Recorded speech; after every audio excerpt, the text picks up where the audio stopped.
we're taking a much closer look. We're getting to know the people behind the monsters. And in this special, you get to go see where they live, what their jobs are like what their day-to-day is like, and really get to hear their stories, their authentic stories. There they are. Hello, uglies. Or beautiful. You guys are looking beautiful today, actually. Thank you. Of course. No, my favorite thing about watching new fans of yours is when their reaction to when you call people uglies. I think that it is hilarious. They're like, what the is going on here? So where did that start? Because that really, it cracks me up every time. Well, it's a way for us to insult people, but in a nice way. It's really the way it tells about most of the population. Right. Well, it's basically about we celebrate, we take the ugly and make it beautiful. And so it's sort of a play on that. Like you're on our show, you're the winner. It's not like we're a normal society, you're a monster. It's a bad thing. On our show, it's a good thing. So same thing. If you're ugly, it's good. Right, exactly. Well, you guys are both then, under that definition, looking very ugly today, I should say. And I want to thank you so much for escaping the depths of hell and getting all up in drags to be with me today to talk about the Boulet Brothers Dragula Resurrection coming to Shudder on October 20th. And all of this on the day after you guys did a spell and sent that little fly to hex Mike Pence last night. I'm so proud that you did that. You're welcome. Now, I first want to do an introduction for our audience because EW is relatively new to covering Dragula. So a brief history for everybody tuning in on these amazing drag artists and performers. This is Dracmorda and Swanthilla Boulet. They created and host Dragula, a reality competition show that aims to crown a drag super monster who fulfills the tenets of drag, filth, horror, and glamour in the competition that forces them to confront their fears, and I mean in really extreme ways. They're doing things like beating the shit out of each other in the middle of a desert, sticking blades through their skin, eating bugs. So basically, you guys are the perfect spooky season guests, right? Yeah, I Thank think you. So. It's Halloween season, right? It's our time. Yes, absolutely. There seems to be, I think there's a little bit of a sound issue here. Can you guys hear me okay? Yeah, totally. Are we okay?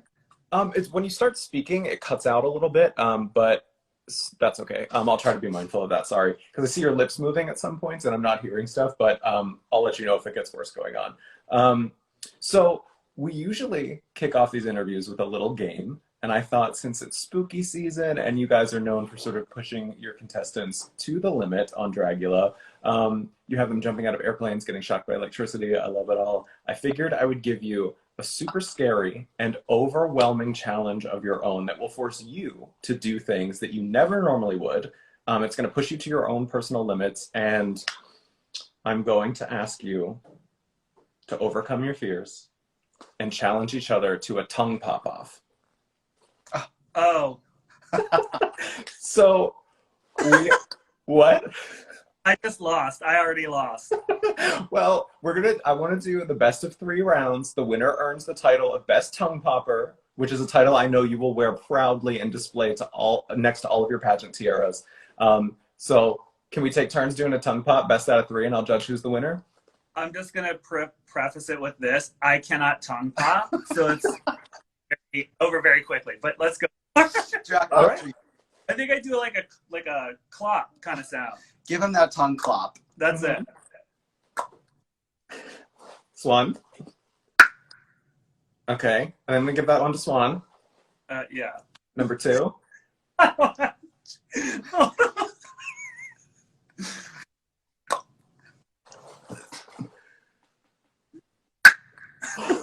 Oh, see, that one was better, but I'm going to give it to Swan again, the theatrics. That was, okay, so I think that means Swanthilla. You can do it. I think you're the winner, Swanthilla, so I think we're going to... Now,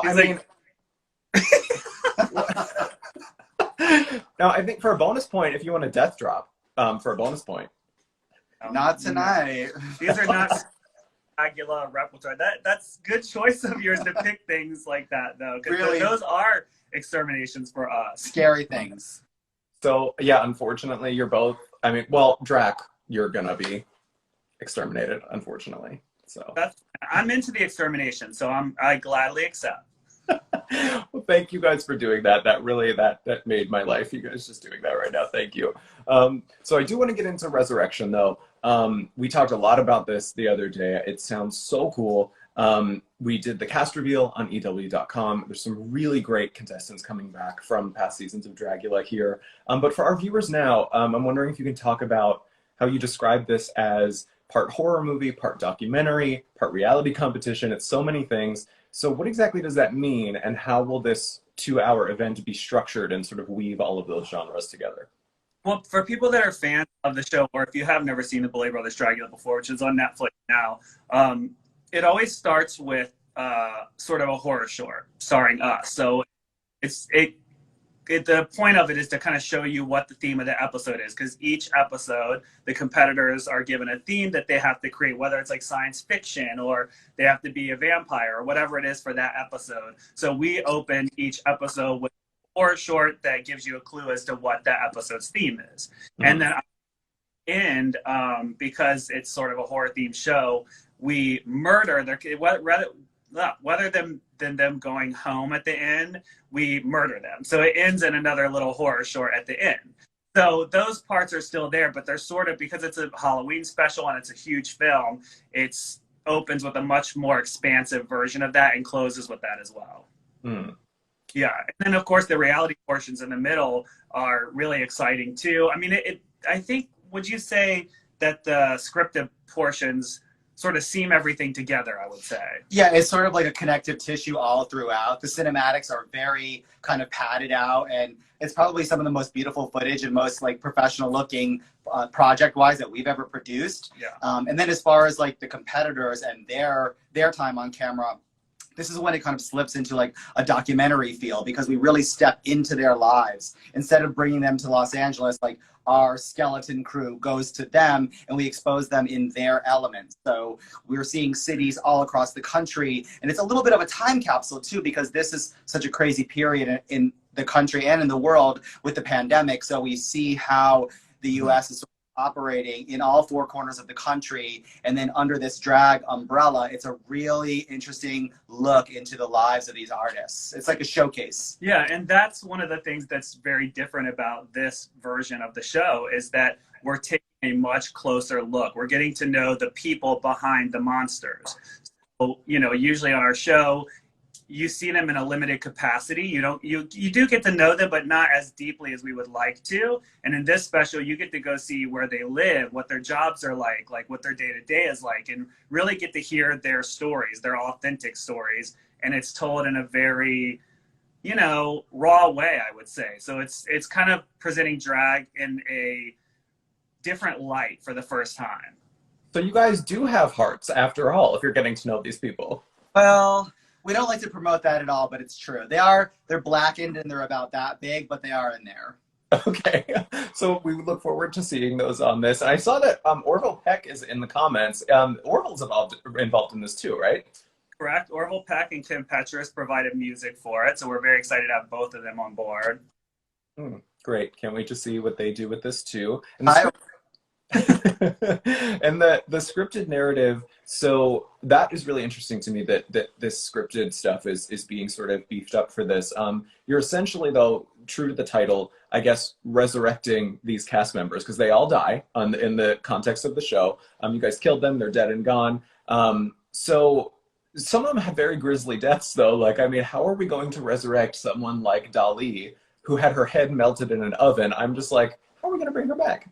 Well, I think some people would argue that Dali actually looked better after she was melted. And in the world of poetry, so many things are possible. We can bring her back to a state where she'd be ready to compete should she win. But remember, on the show, it's sort of like their drag character dies, you know? Right. This, like I said, a little more behind the scenes. So they compete to be resurrected. You know what I mean? So they're not resurrected when it starts. It's like if you win, your drag character is resurrected and gets to compete again. So that's the story behind it. Okay. No, so maybe not more deaths in this one. We can, because I do love that. Well, we don't want to spoil it, but you always have to break a few eggs to make a good omelet. I am very much looking forward to seeing that. It feels weird. Like, does it ever get weird to you that people are like, "Oh yeah, I love watching you guys kill people"? Like, does that ever get strange for you guys? You know, as fans of horror, it's something that we love. It's just a genre, you know. It's a creative outlet. So I don't know. It doesn't bother me. I love it. I think it's brilliant because it's such a sidestep into the realm of fantasy. This is the world of entertainment. We're not bothering ourselves with like the problems of the real world. This is showcasing 7 artists, and this is by extension our art, you know, the creation of the show and Dragula in general. So fans that get on our side and, oh, please murder me, or when we do meet and greets and they're like, would you guys like choke us for the photo? And we're like, of course, darling, we'll like choke them out. It's kind of perfect because I mean, who wouldn't want to choke someone in a meet and greet? You know what I mean? Like, That's like a normal night on Grindr for this community. best case scenario. Well, I mean, the cast is incredible. We have Loris, Saint, Kendra Onyx, Priscilla Chambers, Victoria Elizabeth Black, Frankie Doom, and Dali. And I love that you guys told me about the documentary portion that you're, like you said, you're going to be traveling the country, seeing them in their element, filming these performances in their respective environments, like swamps, haunted houses. It's going to be really cool.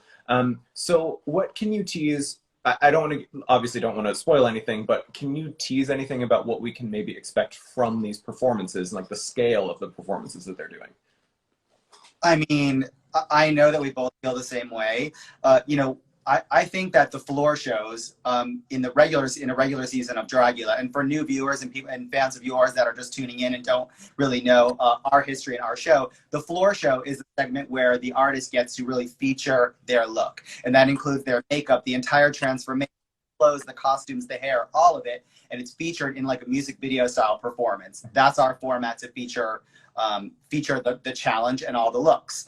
And these floor shows, there are 3 in the special, are so gorgeous. I mean, I can watch, I've seen them dozens of times, and the level of artistry drag is so high. The performance is so deadly, like, and it's all in the spirit of Halloween. It is so good. I mean, I can honestly say I've never seen drag like this on TV before anywhere, on our show or any other show. Like, it is mind-blowing, and I think people are going to gag when they see it. Mm-hmm.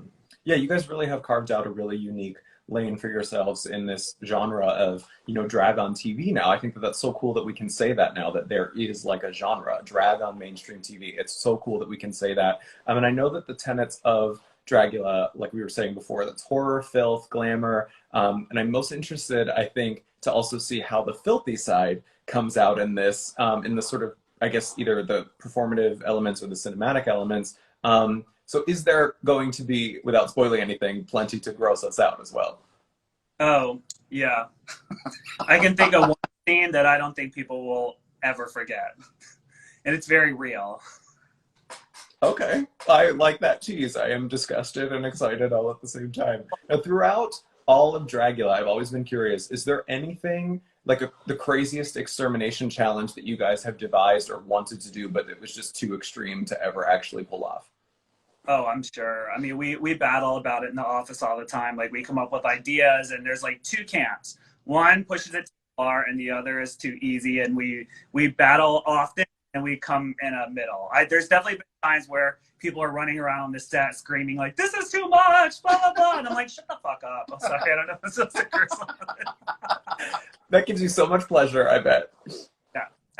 So yeah, I mean, I think there are definitely moments on this special that will shock people for sure. Great. Now, you also, I know, faced some challenges of your own.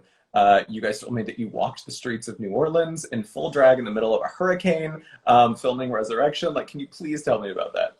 Well, that was an opportunity that we saw coming, literally watching the weather closely because we were traversing the country. And it was those 2 storms, I think Michael and Laura, they were back to back. They threatened to merge in that Fujiwara effect that would just amplify their power. I mean, this is what the Weather Channel was giving us as we were getting closer and closer to the East Coast. And our path took us right through New Orleans. And we had this kind of critical moment where we looked at each other and we're like, we're gonna do this. Like, this is our extermination on filming this special. So we basically thread the needle between the 2 storms, and that the bigger one, that the level 5 was like incoming that night. And it was the most amazing experience because we've been to New Orleans many times. We love the city, like truly like a vampire city, but it was a wasteland. There was no one there. It was just the two of us. We were literally spinning around in the middle of Bourbon Street. We've already set up. It's expensive and complicated to set shoots up. I'm like, we're not turning around. Like, drive right into the middle of that storm. We're filming this.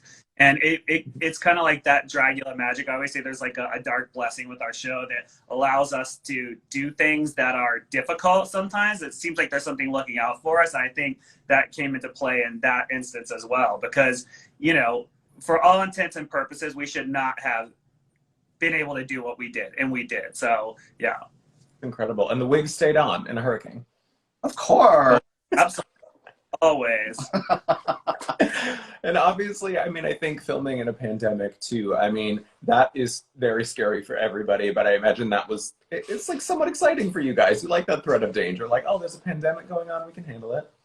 I wasn't excited about that. That was very, you know, that made me very nervous because we had to have a very small crew. We actually had no crew. It was just us producers that made this whole special. So that traveled the country and did the reality portion. So, you know, I care about them. So I was nervous about everyone's health. And I mean, we were basically in spacesuits the whole time. It was ridiculous. I mean, we had all these like gloves and masks and face shields and all this stuff on. And we would kind of roll into these small towns where the competitors live. And, you know, everyone would just look at us like we're Martians because especially some of those towns, they are not wearing masks and aren't really taking it very seriously. So it's a little scary, but you know, I'm happy to say everyone was healthy and safe and we did a good job. And so I'm happy about that. No, I was kidding. I didn't really think that you were excited about the pandemic going on. I think the element of danger is something that is prevalent in your work a lot. So I think that that it adds an extra element. Like you were saying, it's like you're seeing this snapshot of the country at a time that is very dangerous for a lot of people and is very serious. So seeing how you guys navigated this and made this really cool art piece in the middle of all of this is going to be so cool for so many people. But you filmed this, I think you said, for 2 months, correct? And you were in spacesuits for 2 months doing all of these safety procedures. Right.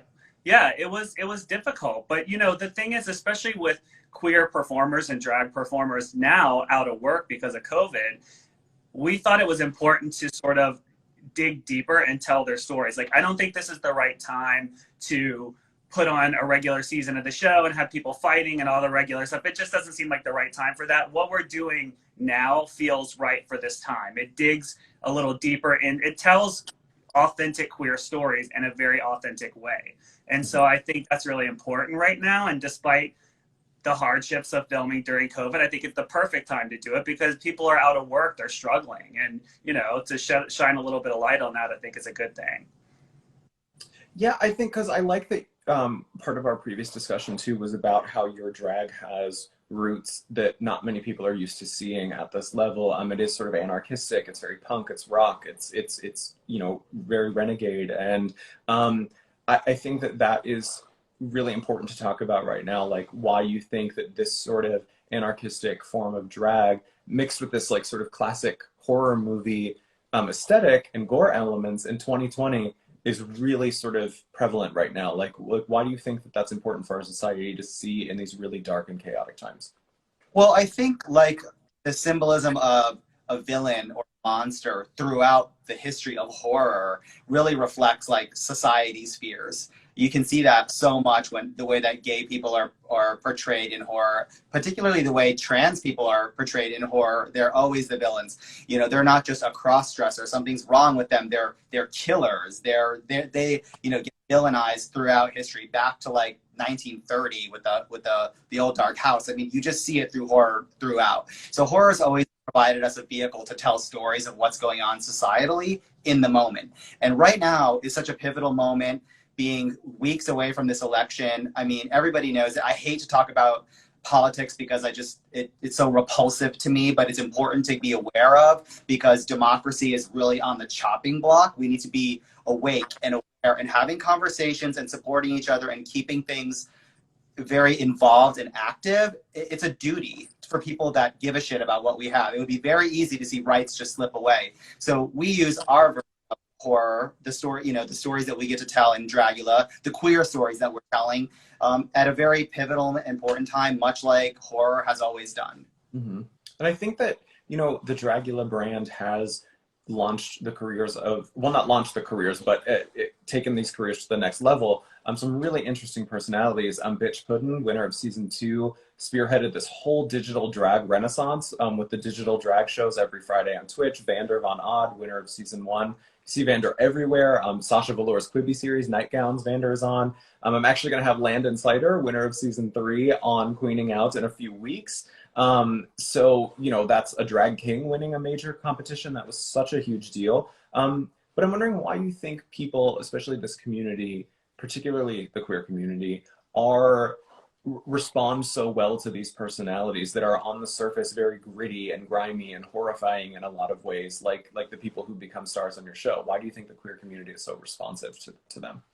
I think it's because they're real. You know, we don't overproduce them. These are real artists telling their stories. We're not, you know, making them ready for TV. Like, we never alter our content to be safe for TV or for heterosexual audiences. You know, there's a way to whitewash content to make it more appealing to the masses, and we don't do that.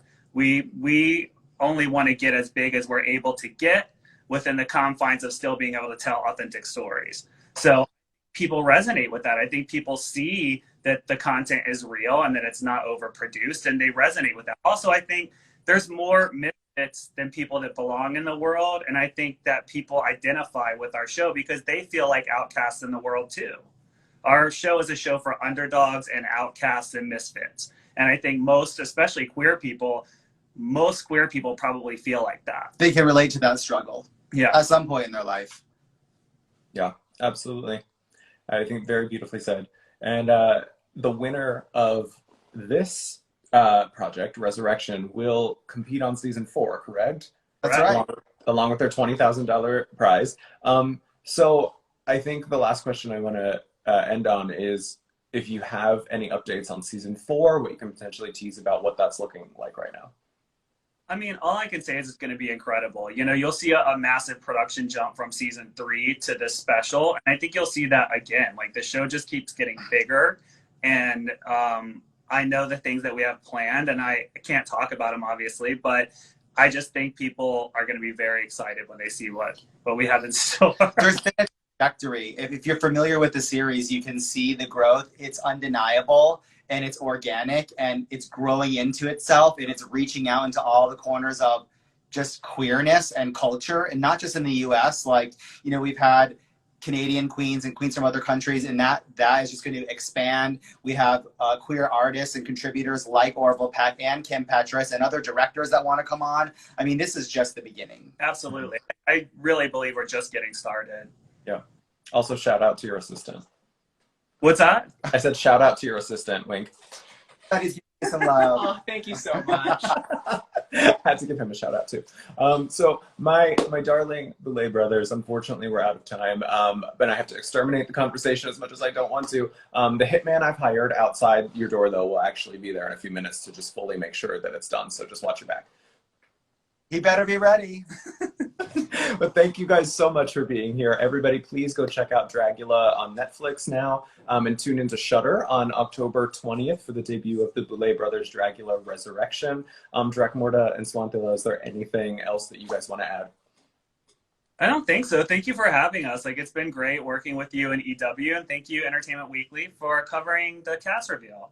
Mm-hmm. Of course, happy to do it. I love everything you guys do. Thank you for being here. Thank you to our viewers who tuned in today. Next week's Queening Out schedule is going to be a little bit different. We aren't doing a live on Thursday. We'll return the following week with 2 guests. Evie Oddly announcing talking about her new album on Thursday, and then we'll have a special surprise guest earlier. So hope to see everybody back here. Boulet Brothers, again, thank you so much, and goodbye for now.